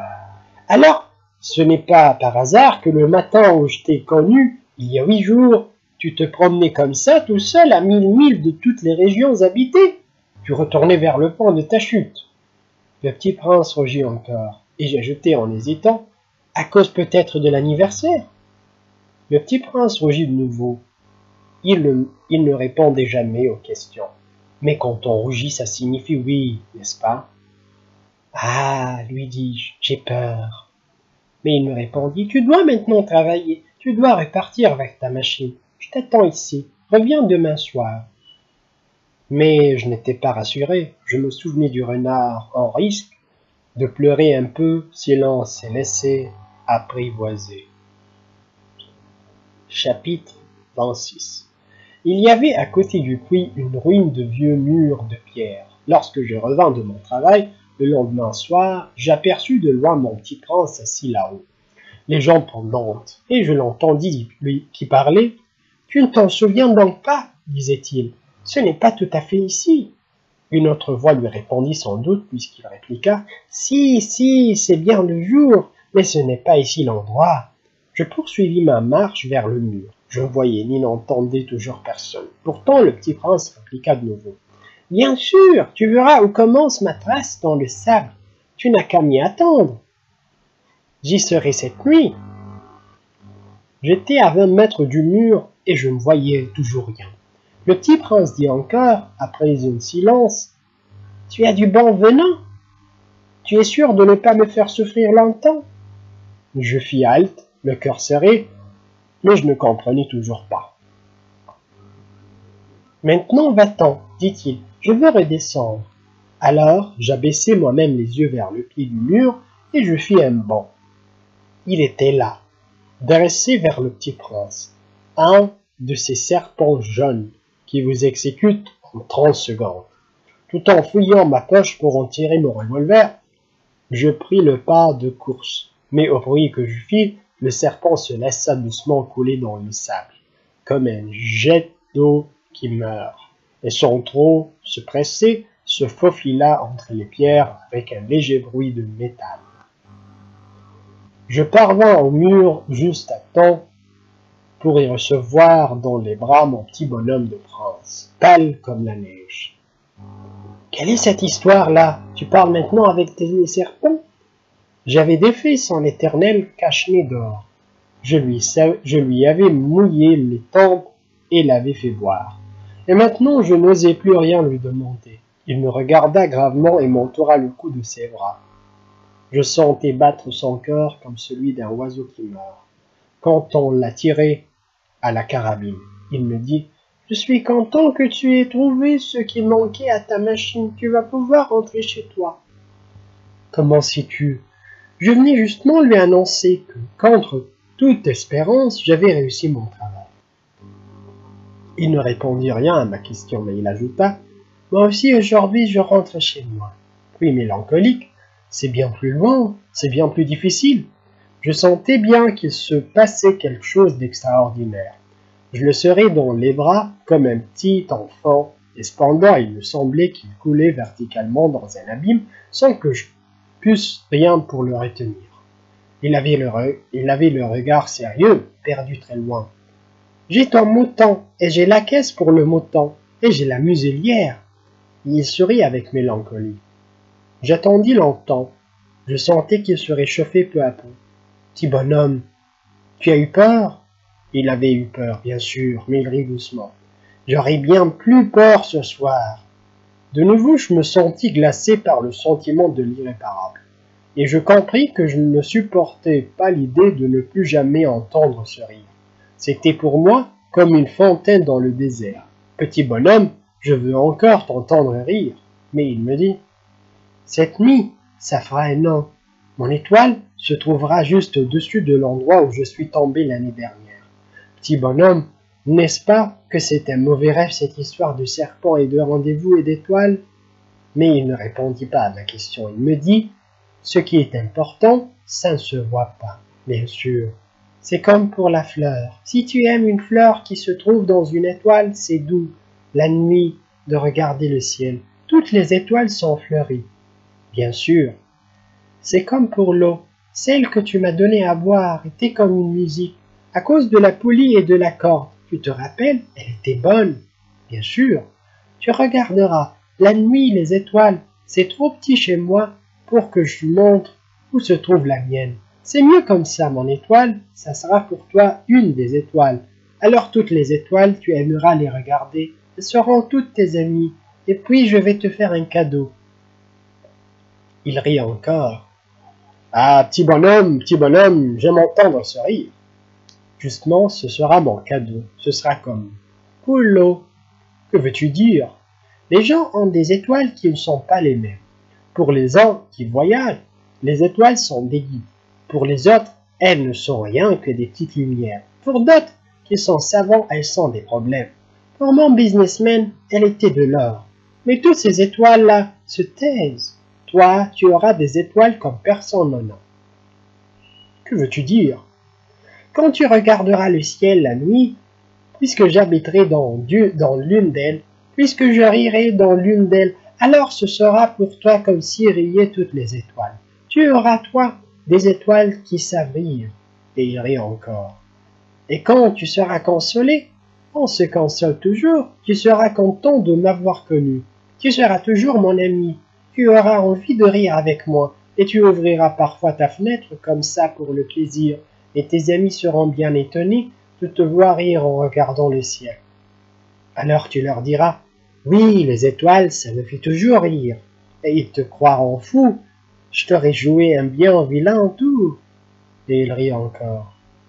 Ce sera comme si je t'avais donné au lieu d'étoiles des tas de petits grelots qui savent rire. Et il rit encore, puis il redevint sérieux. Cette nuit, tu sais, ne viens pas. Je ne te quitterai pas. J'aurai l'air d'avoir mal. J'aurai un peu l'air de mourir. C'est comme ça, ne viens pas voir ça. Ce n'est pas la peine.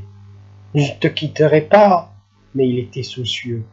Je te dis ça, c'est à cause aussi du serpent. Il ne faut pas qu'il te morde. Les serpents, c'est méchant. Ça peut mordre pour le plaisir. Je te quitterai pas. Mais quelque chose le rassura. C'est vrai qu'ils n'ont plus de venin pour la seconde morsure. Cette nuit-là, je ne le vis pas se mettre en route. S'était évadé sans bruit. Quand j'ai réussi à le rejoindre, il marchait décidé d'un pas rapide. Il me dit seulement « Ah, tu es là !» Et il me prit par la main. Mais il se tourmenta encore. « Tu as eu tort. Tu auras de la peine. J'aurai l'air d'être mort. Et ce ne sera pas vrai. » Moi, je me taisais. « Tu comprends? C'est trop loin. Je ne peux pas emporter ce corps-là. C'est trop lourd. » Moi, je me taisais. « Mais ce sera comme une vieille écorce abandonnée. Ce n'est pas triste, les vieilles écorces. » Moi, je me taisais. Il se découragea un peu, mais il fit encore un effort. « Ce sera gentil, tu sais. Moi aussi, je regarderai les étoiles. Toutes les étoiles seront des puits avec une poulie rouillée. Toutes les étoiles me verseront à boire. » Moi, je me taisais. « Ce sera tellement amusant. Tu auras 500 millions de grelots. J'aurai 500 millions de fontaines. » Et il se tut aussi parce qu'il pleurait. « C'est là, laisse-moi faire un pas tout seul. » Et il s'assit parce qu'il avait peur. Il dit encore, « Tu sais, ma fleur, j'en suis responsable. Et elle est tellement faible, et elle est tellement naïve. Elle a 4 épines de rien du tout pour la protéger contre le monde. Moi, je m'assis parce que je ne pouvais plus me tenir debout. » Il dit, « Voilà, c'est tout. » Il hésita encore un peu, puis il se releva. Il fit un pas. Moi, je ne pouvais pas bouger. Il n'y eut rien qu'un éclair jaune près de sa cheville. Il demeura un instant immobile. Il ne cria pas. Il tomba doucement comme tombe un arbre. Ça ne fit même pas de bruit à cause du sable. Chapitre 27. Et maintenant, bien sûr, ça fait 6 ans déjà, je n'ai jamais encore raconté cette histoire. Les camarades qui m'ont revu ont été bien contents de me revoir vivant. J'étais triste, mais je leur disais c'est la fatigue. Maintenant, je me suis un peu consolé, c'est-à-dire pas tout à fait, mais je sais bien qu'il est revenu à sa planète, car au lever du jour, je n'ai pas retrouvé son corps. Ce n'était pas un corps tellement lourd, et j'aime la nuit écouter les étoiles. C'est comme 500 millions de grelots. Mais voilà qu'il se passe quelque chose d'extraordinaire. La muselière que j'ai dessinée pour le petit prince, j'ai oublié d'y ajouter la courroie de cuir. Il n'aura jamais pu l'attacher au mouton. Alors je me demande, que s'est-il passé sur sa planète? Peut-être bien que le mouton a mangé la fleur. Tantôt je me dis sûrement non, le petit prince enferme sa fleur toutes les nuits sous son globe de verre. Et il surveille bien son mouton. Alors je suis heureux, et toutes les étoiles rient doucement. Tantôt je me dis, on est distrait une fois ou l'autre, et ça suffit, il a oublié un soir le globe de verre ou bien le mouton est sorti sans bruit pendant la nuit, alors les grelots se changent, tous en larmes. C'est là un bien grand mystère. Pour vous qui aimez aussi le petit prince, comme pour moi, rien de l'univers n'est semblable si quelque part. On ne sait où, un mouton que nous ne connaissons pas, a oui ou non mangé une rose. Regardez le ciel, demandez-vous, le mouton oui ou non a-t-il mangé la fleur? Et vous verrez comme tout change, et aucune grande personne ne comprendra jamais que ça a tellement d'importance. Ça c'est pour moi le plus beau et le plus triste paysage du monde. C'est le même paysage que celui de la page précédente, et je l'ai dessiné une fois encore pour bien vous le montrer. C'est ici que le petit prince a apparu sur terre, puis disparu. Regardez attentivement ce paysage afin d'être sûr de le reconnaître. Si vous voyagez un jour en Afrique, dans le désert, et s'il vous arrive de passer par là, je vous en supplie, je vous pressez pas. Ne vous pressez pas. Attendez un peu juste sous l'étoile. Si alors un enfant vient à vous, s'il rit, s'il a des cheveux d'or, s'il ne répond pas quand on l'interroge, vous devinerez bien qu'il est. Vous devinerez bien qui il est. Alors soyez gentil, ne me laissez pas tellement triste. Écrivez-moi vite qu'il est revenu.